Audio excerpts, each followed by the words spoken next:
What's going on, Chris? Thinking about what I could do for you for a lesson real quick. I know we were working a little bit on Hotel California, but I figured maybe I could just show you some easier stuff. We'll see if it's easier. I'm trying to think of something easy along the lines of and a shuffle groove and a blues. And I kind of had the idea of two songs. It was either, and because I like Stevie Ray, and I know you're familiar with his stuff, Cold Shot or Pride and Joy. Now we kind of did the A minor scale, so I'm kind of thinking that one. And we were already doing So Excited in that spot, so maybe just adding another song into that spot is cool. It's the same feel, the same groove. Both have the same thing.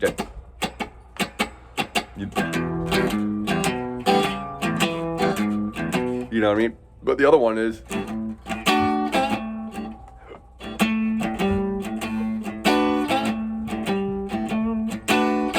And that's all it is. It's all one... I'm thinking that. All right, let's try that one. I'm thinking that one.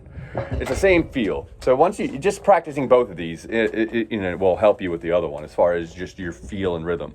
Okay, so the song is going to be pretty much the easiest way to do it anyway. Is just going to have you're going to be between the 7th and 5th frets, pointer finger on the 5th and your ring finger on the 7th. And usually I'm using my thumb to add the low A on the 5th. But you can do that with the open A string because it's right there. And so the idea is like we're gonna have the open A droning the whole time underneath the riff, okay? Like that. Kind of like a blues has this tendency to drone octaves, and so that's what we're kind of doing here. Okay, so the riff is going. Okay, and you're gonna be 7, 5, 7 on the D string. And the way I'm playing is it's going up, down on the first one.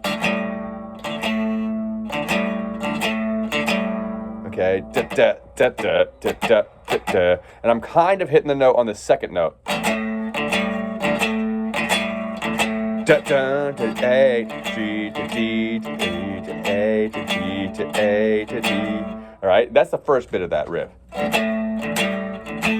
Okay, and that's how it's gonna go. 1, 2, 3, and that part is just gonna be as a combination of your G string and B string on the 7, and then you're gonna do the same thing of coming to B string and G string on 5. I found out a tune.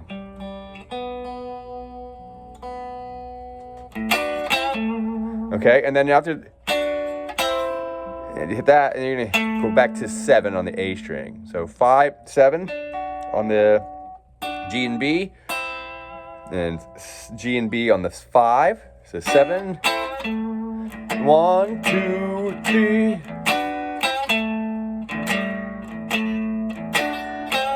And then you're already on the 1, 2, and then you go to the G to A to. And the way I kind of look at that is this is A to G on the D string, and you kind of have a D chord with the G and the B, and then if you go back, it's now a C chord. So it's like E A G A to D C G A G A and D C A G E D C A G A. I keep saying some random letters. I apologize for that. It's hard to try and play it and keep my mouth doing the right thing. That. So A G A D C A G A D C. And the good way to make this really have the good shuffle feel is once you got that down enough, you're gonna go up, down. All right. So the right hand is kind of important with this because the left hand's not doing much.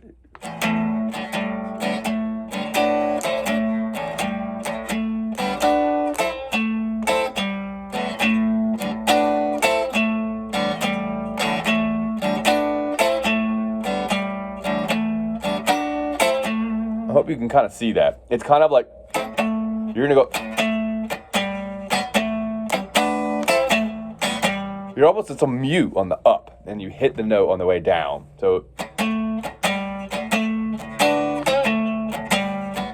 It's kind of cool. Once you get that down, that is the key to all the blues, is really having that real solid shuffle feel to the way you're playing it. And really it's pretty simple once you have the riff. All right, so that's the first chord. We're gonna do this. Usually Stevie does this the easy way. He just shifts up. He doesn't go in between like we were so excited. So this will be easier than that in that case.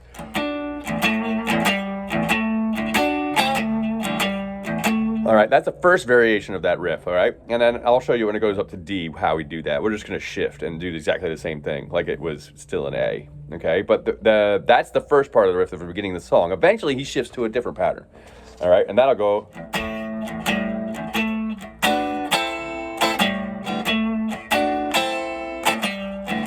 All right, that's a little different, and now we're gonna work on that one now. So it's gonna go, again, it's going A, G, A, D, C, C, D, C, C, G, A, D, C, C, G, A, D, C, C, G, A. Oops. That's the first one. The next second one. G, A, C, C, C, G, A, D. What was the sweet thing, baby? A, G, A, D, C, G, nothing. G, A, D, C. That little bit. D, C, give me nothing. And then he slides from the 5-7 up to a 10-12 shape, okay? And then they just do exactly the same.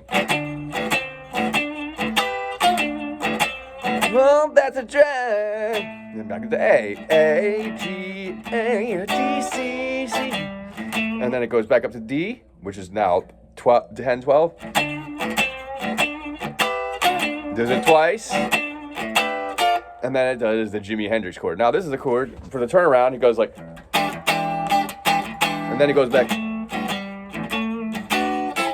All right, so that chord though, in a nutshell, and this is a great chord. This is called the Jimi Hendrix chord. It's technically just an E7 with an extra note on top, which is a little distant, but we'll show you how that. So the E7 in a nutshell is just this. Okay, in this position, starting with your pointer finger. I usually start with the pointer finger, I guess. Although I'm really kind of actually thinking about my middle finger being the finger on the root note. All right, but the pointer finger is going to be on 6 of the D string, and your middle finger is going to come down onto the A string on 7, and your ring finger is on the G on 7. That is a normal E7. You know what I mean? Like you got that down here too, from 2 on the D and 1 on the G and 3 in the B.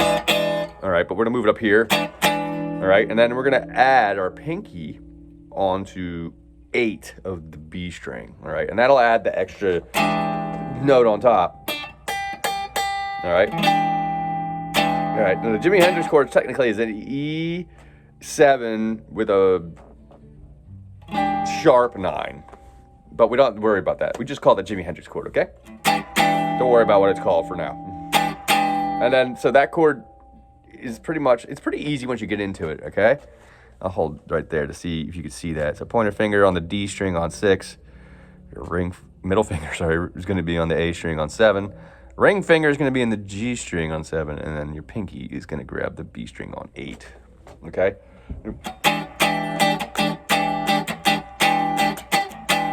All right, try just that rhythm. I know it might be kind of like maybe a little bit out of your comfort zone to try that. And I always say this, just try it, man. Just even if you're gonna feel like you're gonna mess up, you gotta mess up to do it right. So, you know, I would count that as a 1, 1, 2, 3, and 2. I'm trying to count the rhythm. Hold on a second.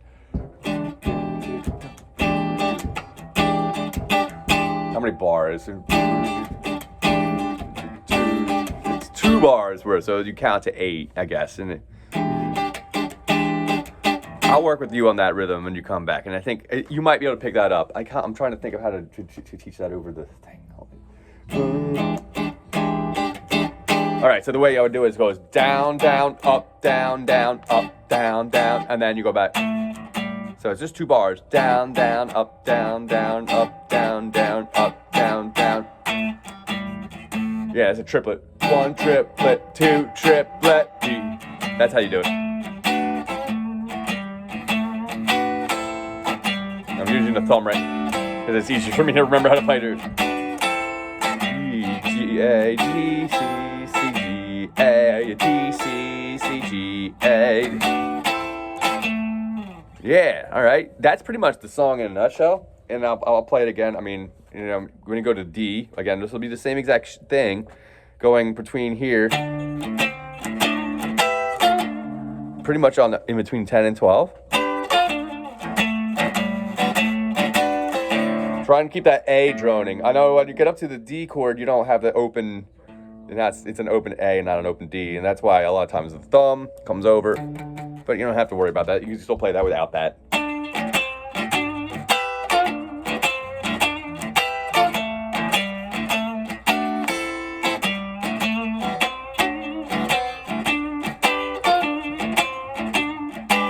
One, two, three, one.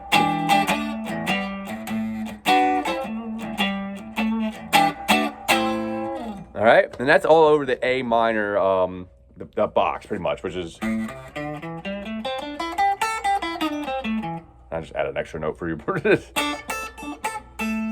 All right, try and work with that. I'm going to say that there's I'm trying to think there's another section of that song that I need to show you the riff. A lot of it's pretty straightforward as that. And Pride and Joy is the same thing. So if you can keep just getting that rhythm out. If you get nothing else out of this, well, I will hope you get more than just one thing, other than just the groove and the riff, and also knowing how to play it in the A position, and then slide it up to D. And then if you did it 2 more frets, you can go.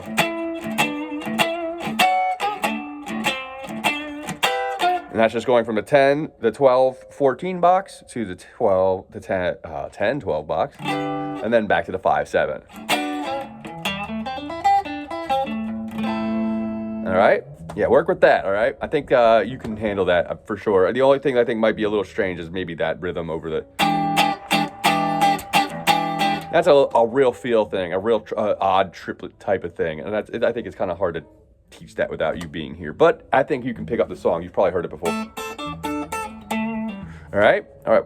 And also would recommend, you know, watch anytime you learn a song. I might neglect to remember to say this, but like pull it up on your phone or your TV or something and watch someone actually play it, you know? Like watching where their hands are, seeing what fingers they're using. You know, I like to steal a lot of ideas how to play these songs by just watching the guys. You know, it really, really helps, especially in a live performance. A guy like Stevie Ray was just incredible. So it really inspires me to pick up the guitar and play for hours sometimes. So, you know, sometimes that's all you need. So yeah, try and watch the video of him play that song, Cold Shot, Stevie Ray Vaughan, all right? All right, have a great one. I'll see you.